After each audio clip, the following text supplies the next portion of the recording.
മഹാനായ ഇബ്നുൽ ഖയ്യിം റഹിമഹുല്ലാഹ് പറയുന്നു, ലൗ അലിമൽ അബ്ദു കൈഫ യുദബ്ബിറുല്ലാഹു ലഹു ഉമൂറഹു ലദാബ ഖൽബുഹു മഹബ്ബതൻ ലില്ലാഹ് വല അലിമ യഖീനൻ അന്നല്ലാഹ അർഹമു ബിഹി മിൻ ഉമ്മിഹി വഅബിഹി. ഒരടിമ മനസ്സിലാക്കുകയാണ് എത്ര ഭംഗിയായിട്ടാണ് അള്ളാഹു അവൻ്റെ കാര്യങ്ങൾ നിയന്ത്രിക്കുകയും തീരുമാനിക്കുകയും ചെയ്യുന്നത്.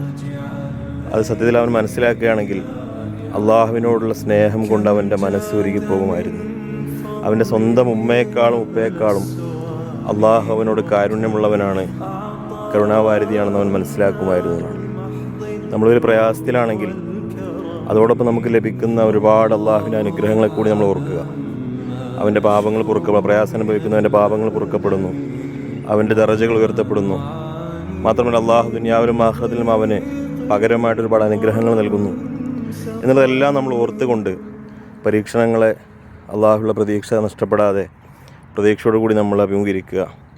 ഇനി നമ്മൾ സന്തോഷത്തിലാണെങ്കിലോ അത് അള്ളാഹുവിൻ്റെ ഏറ്റവും വലിയ ഫضലായിക്കൊണ്ട്, അള്ളാഹുവിൻ്റെ ഏറ്റവും വലിയ അനുഗ്രഹമായി മനസ്സിലായിക്കൊണ്ട് അതിന് അള്ളാഹുവിനോട് ശുക്ർ ചെയ്യുക. അള്ളാഹു അനുഗ്രഹിക്കുമാറാവട്ടെ. അസ്സലാമു അലൈക്കും വറഹ്മത്തുള്ളാഹി.